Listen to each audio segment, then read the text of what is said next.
سبيل الدموع سبيل مريح تنهدى يا صاحي كي تستريح وبث Bismillahirrahmanirrahim. Assalamualaikum warahmatullahi wabarakatuh.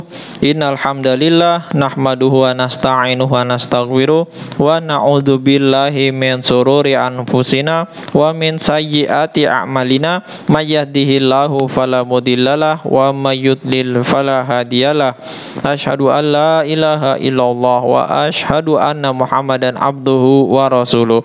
Pada kesempatan kali ini saya masih akan membaca kitab Fadilah Amal di bagian kitab Kisah-Kisah Sahabat di babnya yang ke-11, Semangat Anak-anak dalam Agama. Di kisahnya yang nomor ke-14, kisah Sayyidina Ammar bin Salamah radhiyallahu anhu menghafal ayat-ayat Al-Quran ketika masih kafir. Sayyidina Ammar bin Salamah radhiyallahu anhu bercerita, kami tinggal di suatu tempat yang selalu dilewati orang-orang yang menuju ke Madinah. Orang-orang yang menuju ke Madinah atau pulang dari Madinah biasanya singgah di tempat kami. Jika ada yang kembali dari Madinah, kami akan menanyakan keadaan di sana. Kami juga menanyakan tentang orang yang mengaku sebagai nabi. Lalu mereka menjelaskan bahwa orang yang mengaku sebagai nabi itu berkata, telah turun kepadaku wahyu ilahi. Ayat ini dan itu telah diturunkan. Aku selalu menghafal ayat-ayat yang dibacakan walaupun ketika itu aku masih kecil.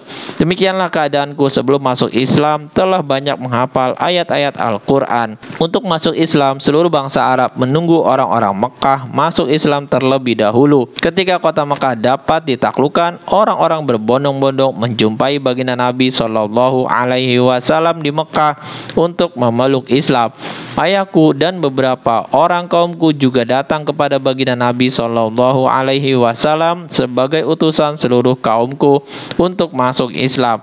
Beliau kemudian mengajarkan syariat-syariat Islam dan cara-cara sholat serta cara sholat berjamaah. Beliau bersabda, orang yang paling banyak hafal Al-Quran lebih utama untuk menjadi imam sholat, karena aku suka menghafal ayat-ayat Al-Quran melalui orang-orang yang lewat dari Madinah.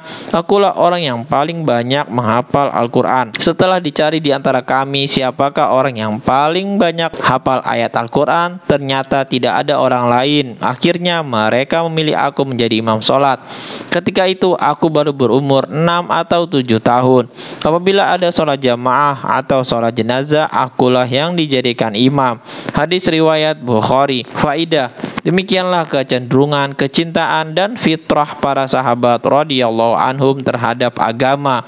Dalam usia masih kecil dan dalam keadaan masih kafir, ia mampu menghafal banyak ayat Al-Quran. Mengenai anak kecil yang belum balik, mengimami orang dewasa merupakan masalah fikih yang memerlukan pembahasan. Bagi yang membolehkannya tidak perlu pembahasan lagi.